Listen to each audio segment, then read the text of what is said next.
పరలోకమే నా అంతఃపురం, చేరాలనే నా తాపత్రయం. పరలోకమే నా అంతఃపురం, చేరాలనే నా తాపత్రయం. యేసుదేవరా కనికరించవా, దారి చూపవా. యేసుదేవరా కనికరించవా, దారి చూపవా.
అయ్యా ఈ రాత్రి ప్రార్థన అంటే ఏంటో, ఆరాధన అంటే ఏంటో మాకు తెలియజేవా బాబు.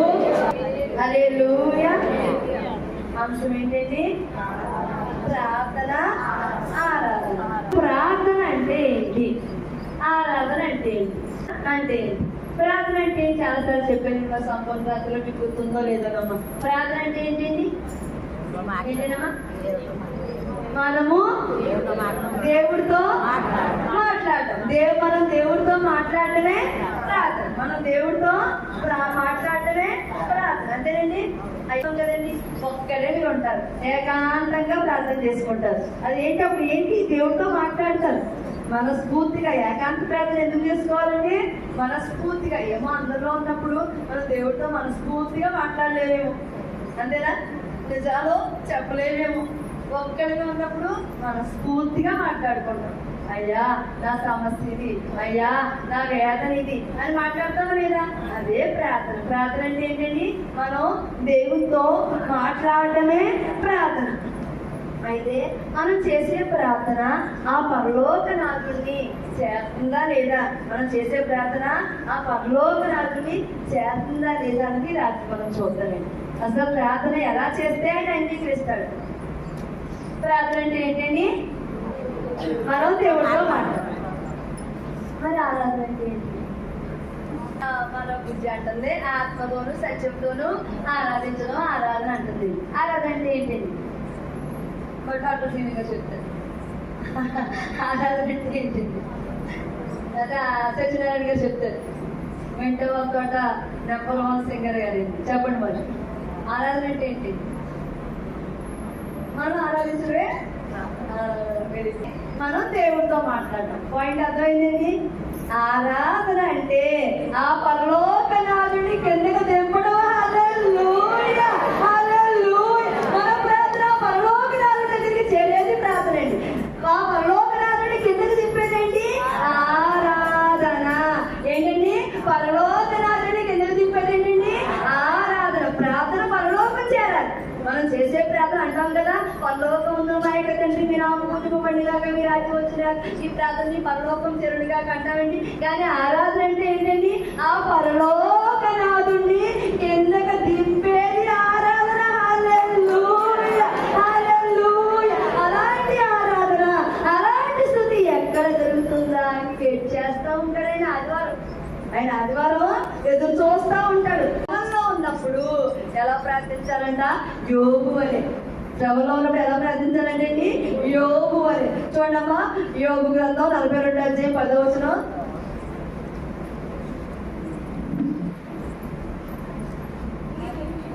మరియు యోబు తన స్నేహితుల నిమిత్తము ప్రార్థన చేసినప్పుడు యెహోవా అతని క్షేమ స్థితిని మరణానికి దయచేసును. మరియు యోగులకు పూర్వము కలిగిన దానికంటే 2 అంతలు అధికముగా యెహోవాకి హల్లెలూయా. ఈరోజు శ్రమలో ఉన్నావా? యోగు వంటి శ్రమలు అయ్యా, నువ్వు యోగు వంటి శ్రమలు నాకు ఎందుకు పెట్టావయ్యా, ఎందుకు భరించలేకపోతున్నానని ప్రార్థిస్తున్నావా? అలా యోగులాగా ఓర్పుగా ఉంటే ఆయన ఎన్నంతలు తీరుస్తాడండి? 2 అంతలు ఏం పోగొట్టుకున్నావో 2 అంతలు భూలోకంలో ఉండగానే యోగుకి ఇచ్చాడా లేదా పరలోకంలోకి వచ్చి ఇచ్చాడా? భూలోకంలో ఉండగానే ఇచ్చాడనే విషయం గ్రంథం వాక్యం దేవుడై ఉన్నాడండి. ఈ భూలోకంలో శ్రమలు అనుభవిస్తున్నావా నువ్వు? ఈ శ్రమలు అనుభవిస్తుంది ఈ భూలోకంలోనే ఆయన విడుదలవ్వాలి. ఈ భూలోకంలోనే విడుదలవ్వాలి. నేను యోగుని అక్కడ ఆశీర్వదించినట్టు ఆయన 2 అంతలు ఆశీర్వదించాలి ఈ భూలోకంలో. అలా యోగులాగా ఓర్పుగా ప్రార్థించాలి. కట్టుకున్న భార్య కూడా చేయలేకపోయింది. దేవుడు దేవుడు అంటాడండి. దేవుడు ఏం చేసి 2 బిడ్డలు చంపేశాడు, ఆత్రిపోయింది. ఈ శరీరం చూస్తే అలా కుళ్ళిపోతుంది. ఎందుకని కట్టుకున్న భార్య కూడా వదిలేసి దీవించాడా లేదా? 2 అంతలు దీవించాడా లేదా? అలా మన కూడా దీవిస్తాడమ్మా. ఈ రోజు యోగు ఇంకా నా ఈ శ్రమల నుంచి బయటపడను, నాకు ఆదరణ లేదు, నేను ఒంటరిని అయిపోయిన అనుకుంటున్నావా? దేవుడు ఖచ్చితంగా 2 అంతలు ఇస్తాడు. కానీ నువ్వు నమ్మాలి, దేవుడు నాతో ఉన్నాడు, దేవుడు నేను ప్రార్థిస్తుంటే యేసు నామములో నాకు విడుదలిస్తాడు అని నమ్మాలండి.